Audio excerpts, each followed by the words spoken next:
to attend Eggs and Issues at no cost. With us today are students from Falmouth, Biddeford, Bonnie Eagle, and SMCC. Please stand and be recognized.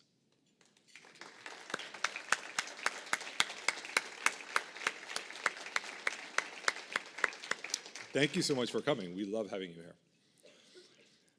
Our coffee sponsor, Skowhegan Savings, and our parking sponsor, Vitalis Real Estate Group. I was parking cars earlier when you arrived. Thank you to our media sponsors, The Forecaster, WGAN, WMTW, Maine CW, and Maine Biz. For more information, our FMI sponsor is the Portland Public Library. Each month, they provide additional resources and links to content which can be found in the post-event email you will receive. Production support is provided by Headlight Audiovisual, and of course, our venue host, the Holiday Inn by the Bay. It is really great to be able to continue to meet in person today and throughout the season. For those of you participating remotely, please know that we have been following all the state and local COVID policy, and we continue to monitor and adhere to the most current CDC guidelines. We continue to maintain an increased distance between breakfast tables and seat this month only 4 people at a table. Usually it's 5. The Chamber has provided free masks and encouraged their use if you feel more comfortable. And a very special thank you to our special community partners who support all of our Chamber initiatives. This is Anthem, Spectrum Healthcare Partners, University of Southern Maine Community College, and MEMIC. Let's have another round of applause for all of our generous sponsors.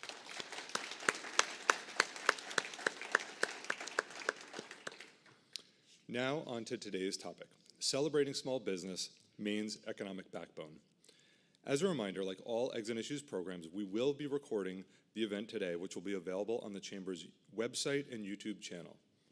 For those joining remotely who are streaming the program on YouTube, please submit any questions to the presenter in the chat. If time allows, we will incorporate any virtual audience questions during the Q&A session following the presentation. If you have any additional questions following today's program, you're welcome to send them to the Chamber at chamber@portlandregion.com. So this program is going to get kicked off with opening remarks from Mike Vlacich, SBA Regional Administrator, and will be moderated by SBA Regional Advocate Louis Luchini. Joining him are panelists Dolly Hersom, President of House of Languages, Brad Nadeau, founder and owner of Stars and Stripes Brewing, and Amanda O'Brien, owner of 1820 Wines. Please join me in welcoming all of our presenters to the stage now.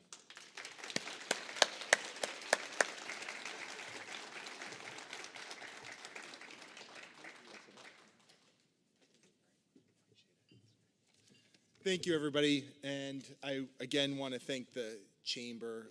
This is wonderful. It's wonderful to be in person, but to those that are watching, we appreciate your engagement as well. I also want to start by singling out Diane and Louis as well.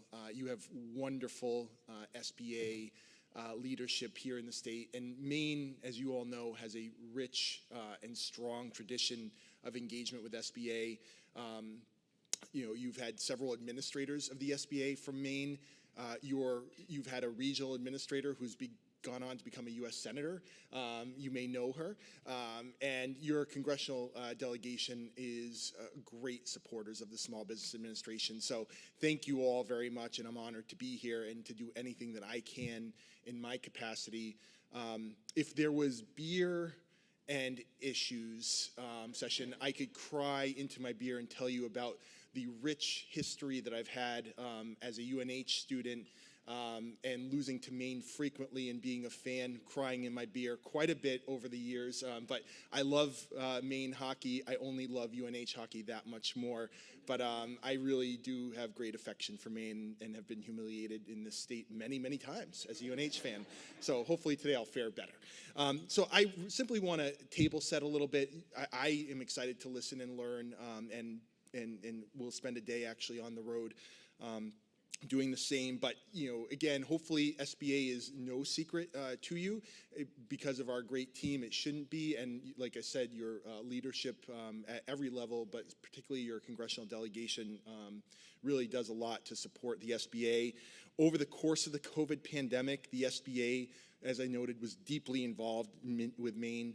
Nearly 11,000 EIDL recipients, nearly $1 billion in EIDL support, nearly 38,000 PPP recipients obtaining more than $2.25 billion in Maine, and 93 initial and then 60 supplemental shuttered venue grant recipients in Maine, over $51.5 million.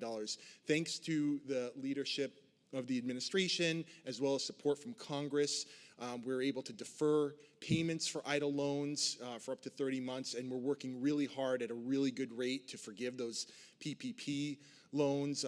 Right now, nationally, we're able to forgive at about a clip of about 90% of those that apply. So we're trying our best to continue to ease the burden on our small businesses. SBA's lending institutions and our lenders are such important partners to us in Maine, have stayed active since the end of PPP, continuing with the core SBA lending programs. 126 7A loans that total about $35 million in Maine, 53 504 loans for about $40 million in Maine. So pretty remarkable stuff. We're in National Small Business Month, so for us, there's a lot of celebration, but there's also a lot of mindfulness and awareness of the challenges that businesses continue to face. We've come through a brutal period, but thanks to, quite frankly, the cooperation and how well everybody's worked together and the resources I described, we were able to support a lot of businesses and keep them from going under, and in some cases you'll hear stories of growth, and that was remarkable. The SBA Maine District Office will be holding its Small Business Awards ceremony on May 25th in person, so we're again continuing that road to trying to get back to normal at the Maple Hill Farm Inn and Conference Center. And is it Hallwell? Yeah. All right, good. I'm looking forward to being there. The ceremony will recognize Maine businesses in a variety of categories from across the state and continue the themes of National Small Business Week to the end of the month. And before I close, I do want to recognize our SBA resource partners because, again, not to be cliche, I think the last 2 years have highlighted it. We literally could not have been successful if it weren't for that ability to work together at every level of government, as well as among a number of stakeholder organizations. The SBA direct resource partners in this state, from SCORE, SBDC, the Women's Business Centers, they work with thousands of clients each year. As a matter of fact, in fiscal year 21, 13,000 business owners and aspiring entrepreneurs used our services, and we were and I was honored to be able to join the opening of a third Women's Business Center in Portland, WBC South, hosted by CEI, again, gold standard organization, specifically geared toward serving new Mainers and marginalized communities. So we have a lot of really good things to discuss, and I'm excited to listen and learn. So thank you all very much, and I'm excited to listen to the panel. Thanks.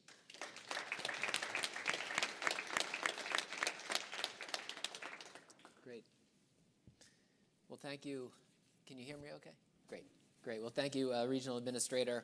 I'll start out just by saying that we're incredibly fortunate that the President appointed Regional Administrator Mike Vlacich to this position. As he pointed out, he's a New Hampshire native, so he knows Maine very, very well, and it's always great to have somebody from northern New England in such an important position where the SBA has played such a big role in helping businesses, particularly over the past 2 years. For those, I know I've worked with a lot of you in the past. For those I haven't, my name's Luchini. I used to serve in the Maine State Senate, which is probably where I've interacted with a lot of you. Now filling the role of regional advocate for the SBA Office of Advocacy. Just a minute about us. The Office of Advocacy was created by Congress to be the independent voice of small business in the federal government. The head of our office, the Chief Counsel, advances the views of small business before the White House, Congress, federal agencies, and policymakers. And so in my role, I'll be covering the New England district as well. So every year, as the regional administrator said, the SBA puts on Small Business Week and really a Small Business Month celebration. And today I'm honored to be joined on the panel with 3 outstanding small businesses located right here in Maine. As the regional administrator said, small businesses really are the engine of our economy, and importantly, they're the anchors of our community, and these three businesses certainly exemplify that. So I'll begin by just giving a brief update or a little bit of information on each, and then we'll finish the last few minutes with a little bit of audience Q&A, so you can think about some questions you may want to ask the panelists, and we're going to have a couple of mics set up on the sides where you'll be able to ask a couple of questions. Okay, so the three panelists that we have up today, first to my right is Amanda O'Brien from 1820 Wines. Amanda was the recipient of the SBA Woman-Owned Small Business of the Year Award. Next to her, we have Brad Nadeau, founder and owner and brewer of Stars and Stripes Brewery, winner of the SBA's Veteran-Owned Business of the Year Award. So welcome.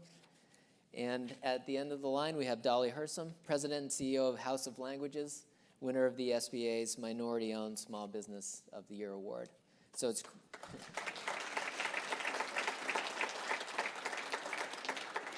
great to have all three of you here with us today to talk to the audience. So we'll start with Amanda. 1820 Wines, located, for those who haven't been there, on Anderson Street here in Portland. So Amanda started 1820 Wines in 2015, and she's built a reputation for making flavorful wines with locally grown Maine foods. The wine industry, as you know, is well established, so for newcomers, you have to innovate. And at 1820 Wines, a pretty unique aspect is that their core ingredient is Maine rhubarb. The rhubarb is sourced from Maine farmers. It's fermented, bottled, and poured by hand right here in Portland. And some of its varieties are combined with Maine blueberries, Maine strawberries, even peaches, I believe. So to support her fellow local businesses, Amanda will regularly feature other products from local businesses in her tasting room.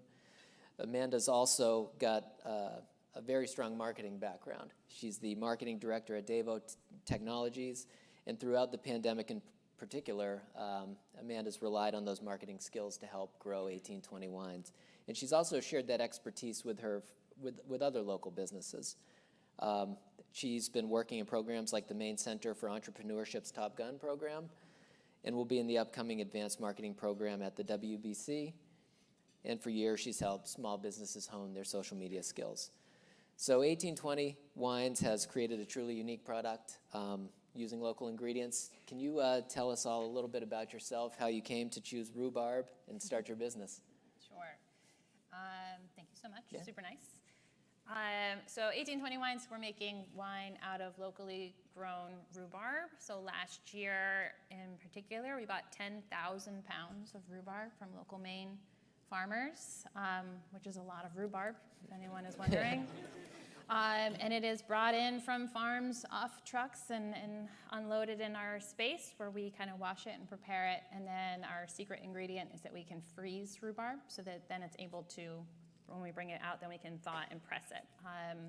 It's got some phenomenal qualities to make a really good wine. And it's not a novelty product. People get really hung up if they are blind taste testing. They think it's like, maybe this is a French rosé. I'm like, yeah, close. You're so close. It's Maine-grown rhubarb. Yeah, it's fun. It's a fun product. It's a fun space. We are in a fun neighborhood down on Anderson with some good neighbors to learn from and grow with. Great.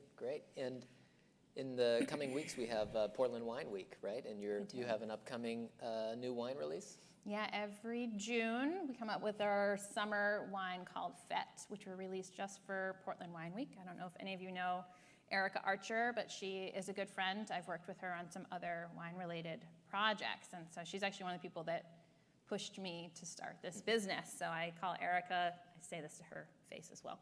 She's that friend who tells you that you don't look good in those jeans and the guy that you're dating is a loser. So when I was thinking about starting this company and I had tried this, I had made a couple test batches and it was just I couldn't sleep at night. I was like, this is such a good product. It's such a good idea. It'd be so good for Maine. It's such an underutilized crop. And I was like, Erica, try this. Is it good? And she drinks like, world-renowned wines. And she's like, this is good. You make it and you make a lot of it. I was like, okay, here we go. Great, and it's fairly easy to grow, right? It's super easy to grow. So if anyone has rhubarb in your yard, you have too much rhubarb. No one has like just the right amount. And then our farmers are able to split it each year. One of my farms, Bill Spiller, came in yesterday with our first delivery of this year. And he was telling me, again, how much this crop and growing it for me means to him. It's very easy for him. He's older, and it's hard to find help these days.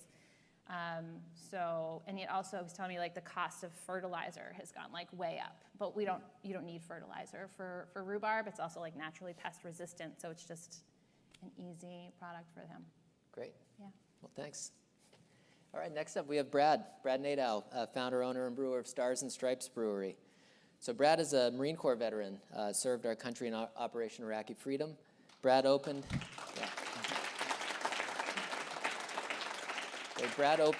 Stars and Stripes Brewery in Freeport, in his Freeport location on Veterans Day in 2018. And very exciting news coming up. He's going to have a grand opening this Saturday on a new location right here in the heart of the Old Port on Spring Street, right? Yes. Great. So it's another example of businesses thriving during the pandemic, which is great. So Brad's Tap Room served to honor and support veterans, military families, and local communities. It was developed with a real understanding of the often difficult transition from military life to civilian life. And as we talked about small businesses being an important part of the community, Brad donates a portion of all of his profits to organizations that support veterans, and Stars and Stripes routinely holds fundraisers for those great causes. As Brad told People magazine in 2019, we have two missions: support veterans and make excellent beer. And I love the motto of his business: enjoy your beer, that's an order. So Brad, if you can tell us a little bit about how you got started. Yes. Welcome. Thank you so much for having me here. Very honored for the award from the SBA. So this little dream that we had a while back, 5-6 years ago, it's gotten me here, and I'm very thankful for that. Couldn't do it without some of the people here in the audience. So again, very grateful. My wife, I was just telling Tommy, my wife told me a good introduction here would be for me to stand up with a beer and just crack it open and chug it and slam it down on the ground and be like, Stars and Stripes, Metronome. And I was like, it's a great idea, but it's before noon, so if it was a little bit later, definitely could have done that. So, so we opened in Freeport on Veterans Day in 2018. We've been able to do quite a few nonprofit veteran, not exclusively veterans. Our kind of motto is we're a veteran supporting brewery, and it is the backbone of our existence, really. But we're there to support the community, first responders, really anybody. We've done a number of fundraisers at the brewery. We're always looking for new ones. So if anybody has an idea for a fundraiser or anything, contact us, and we'd love to try to have you there. We make beer that is a little bit stronger, I would say, because that's a little veteran thing, I guess. Some people think it's a little strong, but some people love it. So, and all our beers are named after veteran kind of themes. So that's where Stars and Stripes really lives, with a little bit of a stronger veteran community backbone and vibe. How the SBA's helped us, I guess, we started with just an idea for this brewery, and some different organizations out there, SCORE being one of them. Talked with SCORE about our idea and worked on a business plan, and brought that business plan into fruition of a real business. SCORE got us in contact with some local banks. Gorham Savings is who we go through. They've been excellent, so I couldn't recommend a local bank more than them. And they got us in touch with the SBA for a backed loan, and the SBA's been there through this pandemic with some PPP loans. We've actually taken 2 of those, which both have been forgiven. And we did a EIDL, is that how you say that? Yeah. Loan as well. which actually helped us open the second one. It was offered to us, we took it and didn't end up needing it during the pandemic, but it was there for us to get the second location up and going. So very appreciative of everything, and can't wait to go to the award ceremony up in Hollowell in the next right. month, or at the end of this month. So That's right, great, yeah. Well, thank you for your service and for the great work you do Thank for you. veterans. And as many of you know, that Maine has one of the highest veteran populations per capita in the country, if not the highest. And I was looking through your beer list, and I love the names of some of these beers. As you said, it's a strong name. So you have the Semper Fi IPA, Warriors Wheat, Ura IPA, Stout and Give Me 20. I like it. yeah, the stout is it's great because we use Wilbur's of Maine chocolate in there, and Tom Wilbur is also a veteran, so I like to use that, as a veterans helping veterans, and it's a great beer. So And come you've, try it out. you've got the Sour Sailor, so you're taking a little jab at the Navy guys. You or- got it. Yeah. Yeah. We also have a crayon crusher, which is, people are like, well, what does that mean? So different branches jab each other, and the other branches like to say that Marines eat crayons for dessert. So as kind of a pushback on that, I was like, yeah, we do. This is our crayon crusher. We're like crushing it. So Great. And your new Portland location, just down the road on Spring Street, can you tell us a little bit about that? yeah, so we've had a couple weeks of soft openings. We're right on the street. If you came out the front of the hotel and took a right and walked a block and a half, there's an outdoor patio. That's us. It used to be called Leo, L-I-O restaurant. And we'll have a kitchen there with some pub food. We're having our ribbon cutting with the Chamber and the SBA and SCORE on this Friday, so at 3 o'clock. So if anybody's around and wants to stop by, and then we'll have our grand opening on Saturday, pretty much the whole weekend. And then starting next week, we'll be open 6 days a week, Tuesday through Sunday. Awesome. Great, thanks. Great, next up we have Dolly. Dolly Hersom, President and CEO of House of Languages, winner of the SBA Minority-Owned Small Business of the Year Award. House of Languages is located on Newbury Street here in Portland. So Dolly first came to the U.S. in 1996 from Mongolia to attend the University of Maine at Farmington. After graduating, she quickly began working in language services. And years later, she started her own business, House of Languages, providing critical translation and interpretation services. Her team has trained over 100 interpreters and translators, fluent in over 30 languages. They provide on-site or remote services with industry knowledge to work in the medical, legal, education, and social service settings. She partners with state agencies. Dolly's helped establish the Maine Interpreter Qualification Standards and works as a consultant to the Maine Judicial Branch, helping to administer court interpretation certification exams. I think their website says it best. We break communication barriers and build cultural and linguistic bridges. We are refugees and immigrants from 25 countries. We are Mainers, and we are your neighbors.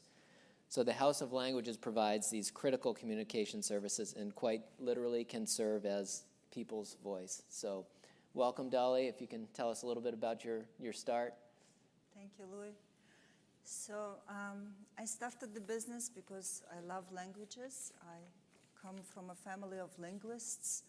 My father studied Korean and my mother studied French, but there were no jobs for linguists. I wanted to study English, but my parents were against it. They were concerned that I wouldn't be able to find a job, so they sent me to study philosophy. So I specialized in dialectical materialism. I went to college in Russia, and after I finished college, there were not many jobs for philosophers, although I did switch to sociology major. I got lucky to get an opportunity to come to study political science at University of Maine at Farmington. And first time I was in this Holiday Inn, it was in '98, about this time of the year when I was graduating. I came with 2 other international students to a job fair. I don't know what kind of interviews they had, but one of them now is a senior finance director at Maine Health, and the other one is a partner in a major accounting firm. So my interview was with a company that sold office furniture, so I did not get the job. However, after going through various hurdles you can imagine a new graduate, a new immigrant who doesn't know anyone in town goes through, I was lucky to get a job because of my language skills. So after that, I worked in the language access field for 2 wonderful nonprofits in Portland with the best and brightest people.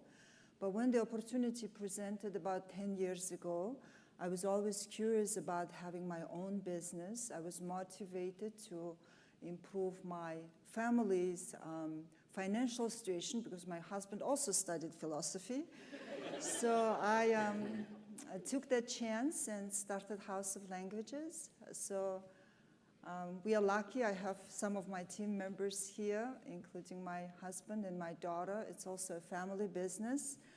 So my husband works with me, and one of my daughters studied business at USM. She also used to work for our business. The other one is currently studying business and also helps us.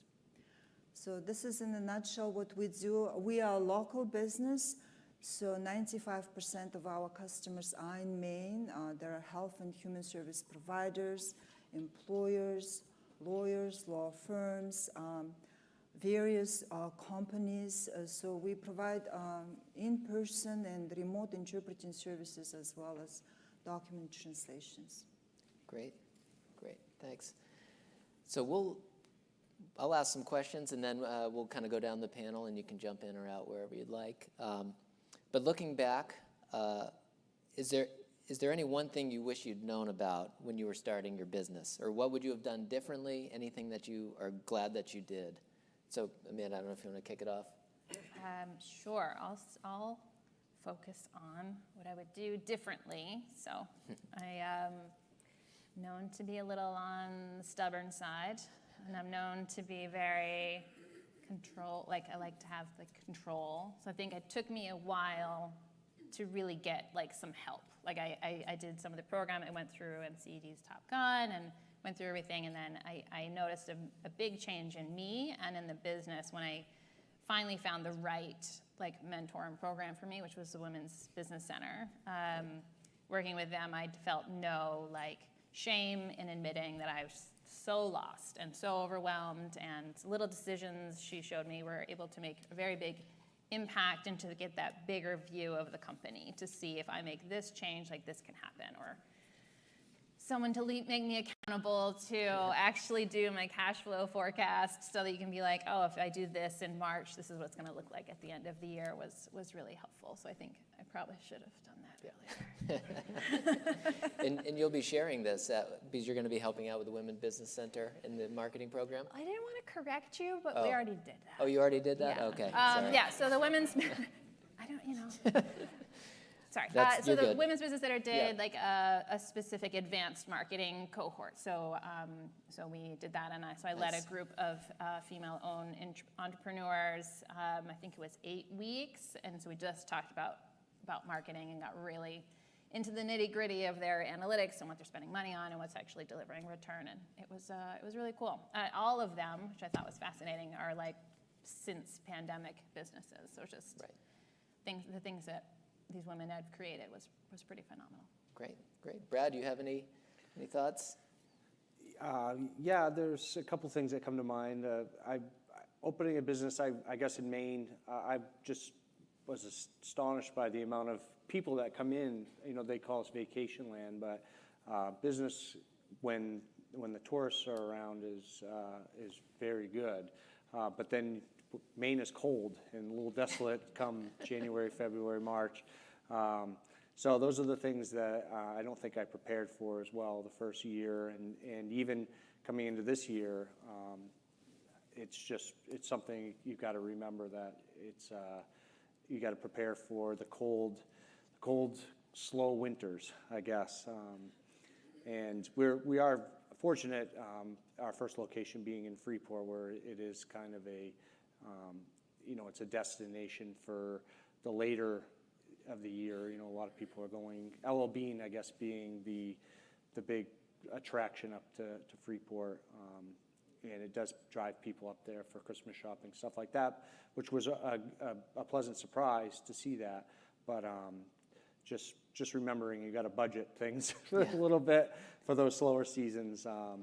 Hopefully that Portland, Maine being the third sought-after destination here in the United States for this year, predicted that everybody that's doing business in here will have a successful year. So, Right. Yeah. Well, I've heard the stout and give me 20 pairs well with the cold winters. Yeah, so, it does. Yeah, that's what I like stouts in the winter. It's great. You got it. Yeah. And you have to do 20 push-ups after, Oh, and wow. you get a sticker if you do. So.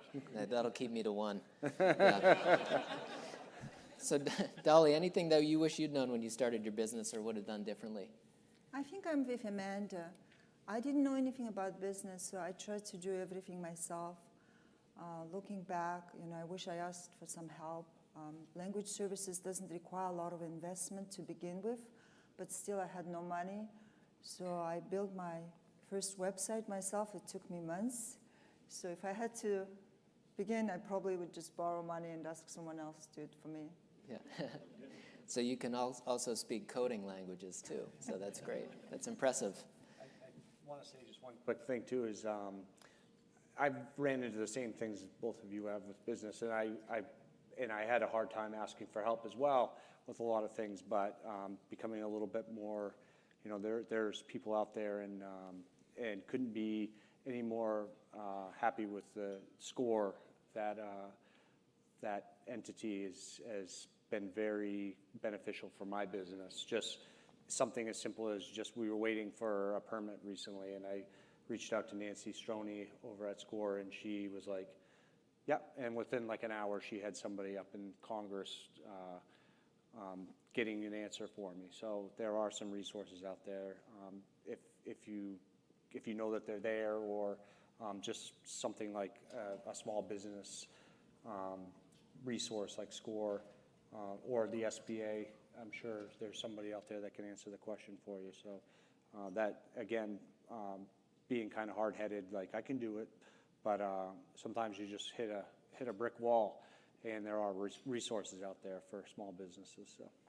Great. Yeah, the folks at SCORE are amazing, and as the regional administrator said, Diane Sturgeon and team here do an amazing job for small businesses here in Maine. So I guess I'll ask another question, and then we can move to audience questions. So if anybody has them, you can start moving to the mics. What were some of the biggest challenges that you faced, and how did you overcome them? Could be pandemic related, anything. Just one of the biggest challenges that you had and how you overcame it. Anyone can jump in, or we can. Yeah. I can jump right in with just the pandemic. Nobody would have expected that. I remember we do a lot of our promotions or our stuff through social media, and we were planning a big St. Patrick's Day celebration at our brewery in Freeport, the Sunday before St. Patrick's Day, and not being busy and having my head down and just focusing on work, I didn't really see that the pandemic was really taking off, and then we got a lot of pushback, like, are you guys, that's not responsible to have, a group of people with the pandemic, starting off and a lot of people getting sick, and kind of just looking and saying like, oh my God, yeah, there's something going on here, and just shutting down, not even having that Sunday be open, just out of fear of having a big group there, and then just not being able to open again for months. That's something that I guess you would never foresee, and hope it doesn't happen to any business, but we made it through, and you made it through. Everybody, all of us made it through one way or another, which is a testament to our drive, I think, and in the community. We wouldn't be around if it wasn't for the support from the community. So very thankful for that. But yeah, you'll never want to be shut down, just one day open and the next day closed, and not being able to open up for months. Right. I can piggyback on that one. I mean, I think I was prepared going into starting a business that it was going to be hard, and the things that I sales and marketing and staff and all that was going to be these just bigger global things. That was not in my spreadsheet. So yeah, when with COVID, wasn't ready for that. And I had been hesitating on going into wholesale because it was intimidating, and then you have a different sales channel and different people you need to talk to, and it's moving a lot of product and more rhubarb, so I was too scared to do that. But with COVID and just the mood, you're just so sad. Like I just couldn't, how am I supposed to get out of bed and homeschool my kid and run my business? And we ended up doing like wine, cheese, and cracker deliveries that people would order online, and then when we'd drive around in our little cars, and people would have like Zoom girls' nights and Zoom teacher parties, which was really helpful. Like I felt like I was delivering like happiness, not just like delivering wine, which just sounds super cheesy.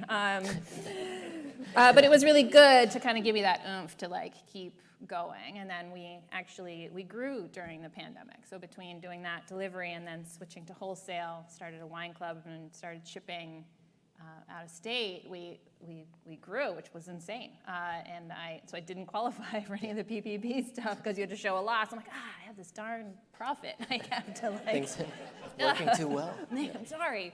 So I think that was one. It was just felt like the world was ending, and then now that we're wherever we are right now, then we made it. We made it through, and I think for the better. And now we're gonna try and do the wholesale and tasting room at the same time. It'll be fun. Yeah. So brought some things that you'll keep. Yeah, for sure. Yeah. Dolly, did you have anything or? Well, there are challenges on a personal level that we face as small business owners, and there are challenges that the business faces. So for me, the biggest challenge for our business, I would say, is the demographics. We live in the whitest state in the nation. So for me to recruit, to find, to hire interpreters and translators locally can be difficult. So we are always torn between wanting to hire locals because for a refugee or an immigrant, this can be a low barrier entrance to a workforce. So if someone already speaks some languages, they can start working right away. But on the other hand, on one hand, we need interpreters and translators. On the other hand, compared to other states, the demand is not so high. So keeping qualified workforce, having training programs, etc., is difficult. And overall, I think as many employers, we are just struggling with finding quality people these days. Also, as an employer who hires new Mainers, that can be a challenge, just training people how to operate in an American business environment, making clear expectations, handling different communication styles, just managing cross-cultural communication is, can be an issue. So on a personal level, I would love to work 9 to 5. That's my dream for this coming decade, to be able to finish work maybe at 5, to be able to take vacation for more than 1 week, maybe even go to Mongolia to visit my family. So those are the everyday challenges, that I'm sure most small business owners face, and also personal growth, being able to step outside of your comfort zone, to learn how to scale the business, to think about what's next. Like right now, the struggle between, do I keep trying to find local people, or yes, I can go outside to other states and find people who can work for me remotely? Is that the right fit? Because we feel that our customers like having local employees who know the local scene very well. But I think it's inevitable, so I have to keep pushing myself to get to the next level. Great. So I guess now we'll turn it over to the audience Q&A. If you have any questions, if anybody does, you can feel free to shout it out or jump up at the mic, and we can ask our panelists. Okay. Hi there. Welcome. Gary Peabody with Clark Associates. I don't have a question. I just want to vouch for the Semper Fi PA. Oh, nice. I like it.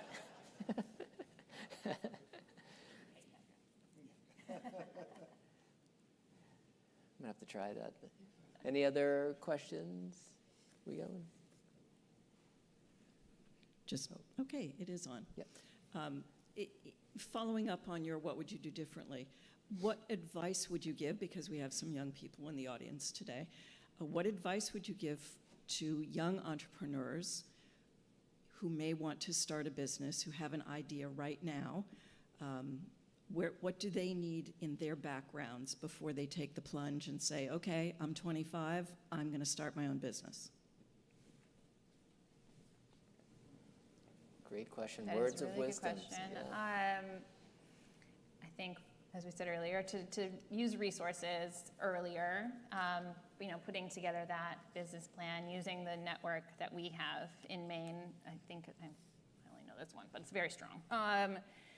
And then I think confidence. I was telling a story at our table where I was really struggling with something, and I talked to a more experienced veteran business owner, and I was like, what do I do? And she's like, you say no. It's like, I can just say no? But it's taken, now I've been doing this 5-7 years, and just being more confident, I think it's easier to make these decisions. And as Dolly was saying, you got to have some confidence, because if you're going to grow, you're going to have to push harder than you're going to have to push.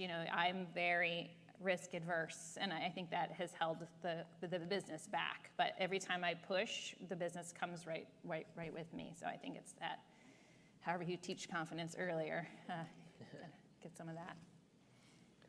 I'd say research. Do a lot of research on the field that you're planning on going into or what you're interested in.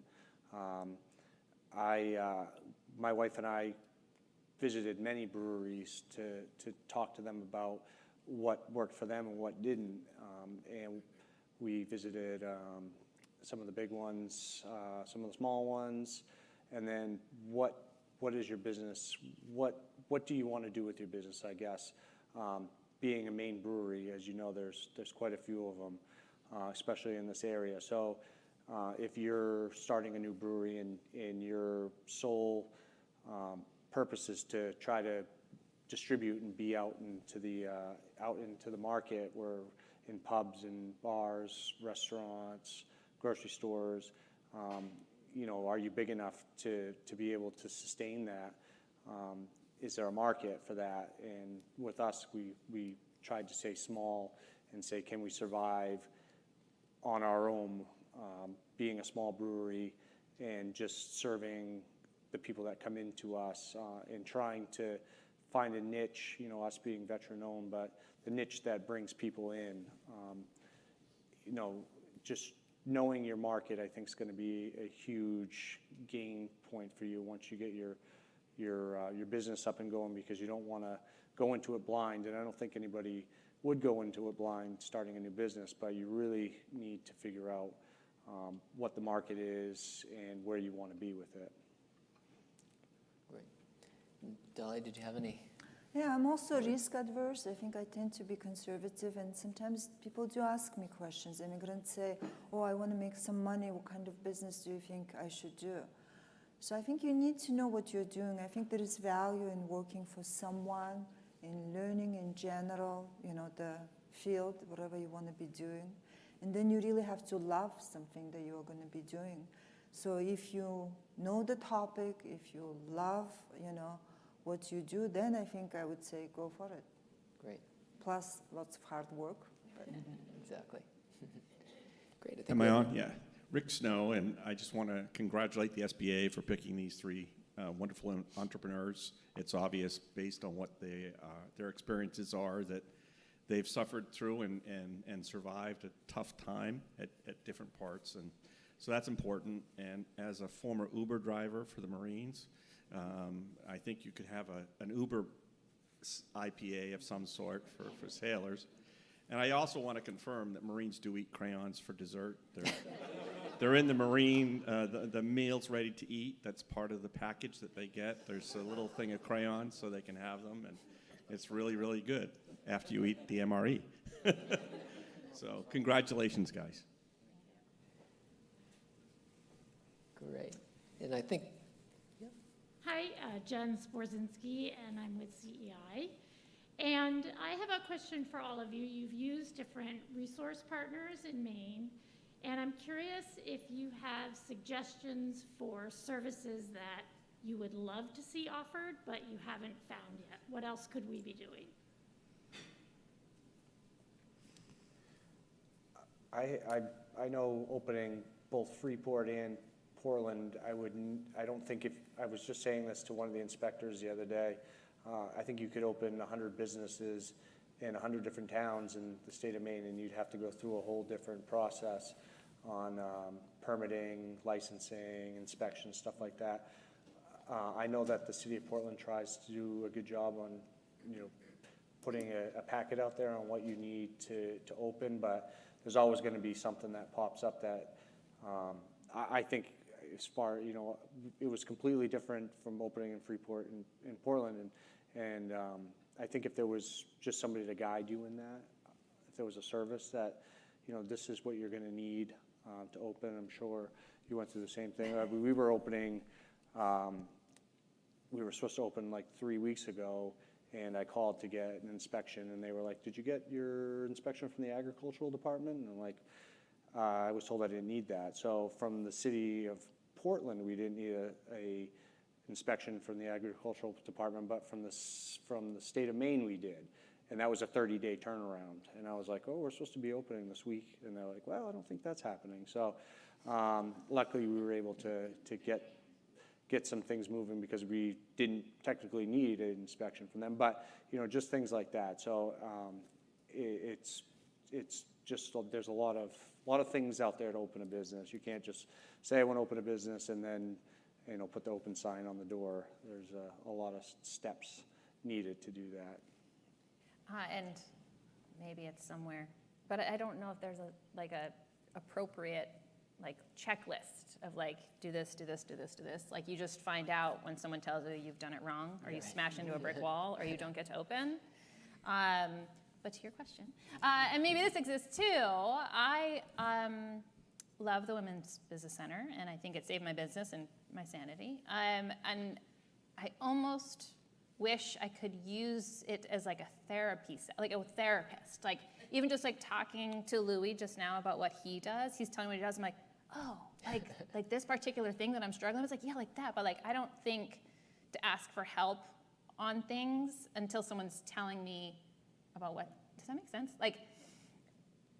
He was talking about what they're doing in the legislature. I'm like, I don't know what to do with that. But then he starts talking oh, you mean how my wine is down on the floor and all the way to the back? I didn't even think that, I just thought that's how it was. So, and when I do reach out, Sarah, I work with Sarah specifically, and she's brilliant and she helps me.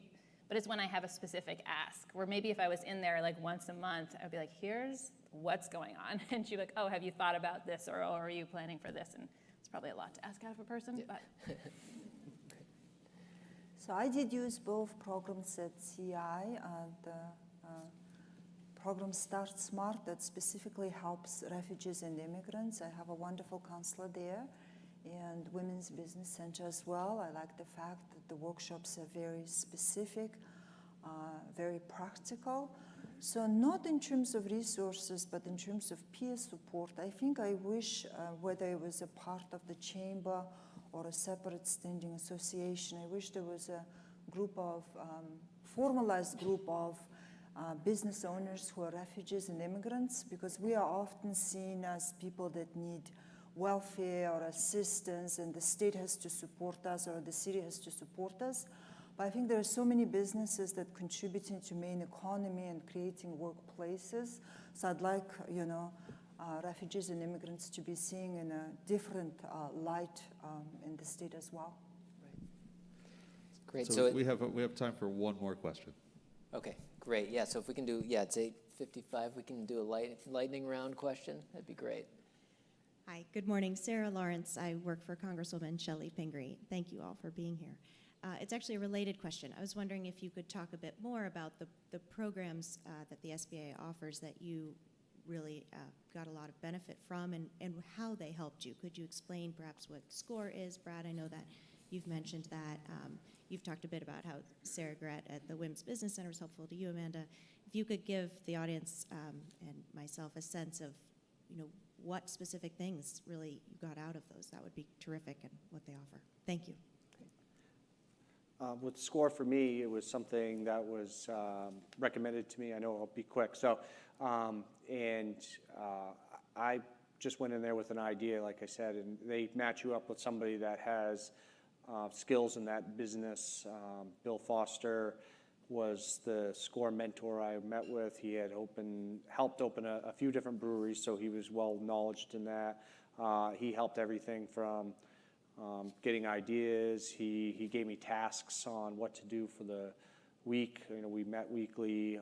He helped me with my business plan. He helped me with the financial forecast. He, you know, it was just a invaluable resource for me, and or valuable resource. I'm sorry, and then we took a little break. I know Bill moved out of the state, and then we reconnected with SCORE when we were looking for financing for our business, and very quickly after I met with Nancy Shoney over at SCORE, we were sitting down with local bank, and we had our financing very short after that. So very, very valuable resource for our business. Yeah, I'll keep gushing about the Women's Business Center, and Sarah specifically, as besides just the counseling for the specific issues that I have, or you know, can you review this contract, or I have this problem, or where should I go? She's also thinking of me when I don't have time to think of me. So she's the one who's like, you should apply for this, and she's just someone who's got her eyes on what are, you know, grant opportunities and loans and awards and things that you should be a part of, and I don't have the time to find those on my own. So I think having her has been a huge asset to my business. My business counselor at CEI Start Smart program helped with all the basics you can imagine, just registering a business, thinking through what kind of structure I would have, connected me with a law firm that was doing a Launchpad program to register a small corporation, connected me with a wonderful accountant I've been working for 10 years, and all other aspects of the business or the questions that I may have. For Women's Business Center, I usually attend their workshops, or they have an initiative, Ask an Expert. So volunteer business counselors, for example, if I have a question about QuickBooks, or if I have a marketing-specific questions, those can be addressed as well. Great. To throw in quickly was that with the SBA specifically, through the pandemic, I don't know how yours went, but mine was terrible. And in the middle of trying to do the business, and again, homeschooling, and I lost an uncle to COVID early on who was in a veterans center. I couldn't even breathe, couldn't look up. And then from my point of view, I just got an email saying the SBA was covering my loan for the next X amount of time. And I was brought to tears. I was it was the best Christmas present ever. It was just one thing I don't have to worry about right now. Thank you. So thank you to the SBA for that. That was super helpful to take that off the plate. Yeah, SBA did the same for me, so very thankful for that, because again, yeah, with all the bills still coming in and no money coming in as well, then that was a very, very nice thing that the SBA did, and alleviate a very lot of stress. And I don't think Diane and her team have slept over the last 2 years working through all of this to help businesses. But thank you all. It's been a great conversation this morning. Thanks to the Chamber for inviting us. And we have these great 3 innovative, award-winning businesses. It's great to be up here with you today. So thank you all. Thank you. Thanks, everybody. Great. All right. Thank you so much. You can stay up here. I just have a few more comments, but this was such a great discussion. I mean, the theme of sort of the individual perseverance that it takes to start a business and the work, but that combined with the resources and the community that can support you is such a great theme. So much of, I think, Maine is about and the Chamber is about. So this was really just such a great discussion. So thank you so much. And, if you're watching virtually, what you're going to miss out on is we're going to continue the networking, because Brad invited us all to go down, and we're going to turn this into a pub crawl, and we're going to get some beer and then some wine, and Deli's going to translate our tasting notes into 25 different languages. So this is going to be a great event. So as we conclude today's program, you can view a complete list of all the Chamber's upcoming events at the Chamber's website, portlandregion.com. We encourage you to subscribe to the Chamber's newsletter and be sure to follow the Chamber across all our social media platforms. We look forward to seeing you again June 2nd for our final Eggs and Issues event of this season, a conversation with Governor Janet Mills. Register soon because space is limited and this event is sure to sell out. We sincerely appreciate your sustained support for all of our Chamber in-person events. And mark your calendars. Imagine Portland 2022 is Thursday, June 16th from 4 to 6:30 at the Ocean Gateway. We'll host a few hundred of our closest friends for our annual Chamber meeting, awards, and what many have called networking nirvana immediately following the ceremony. And I can tell you it's also before the ceremony. They sometimes have a hard time getting it going because there's just so much networking and so many great faces and friends at this event. So it really is a can't-miss event for our Chamber audience. And if you miss in-person networking, Kegs and Issues is back, sort of on theme.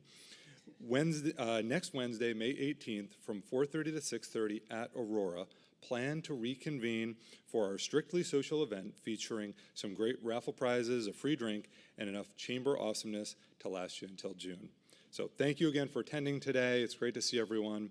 Have a great rest of your day. Thanks.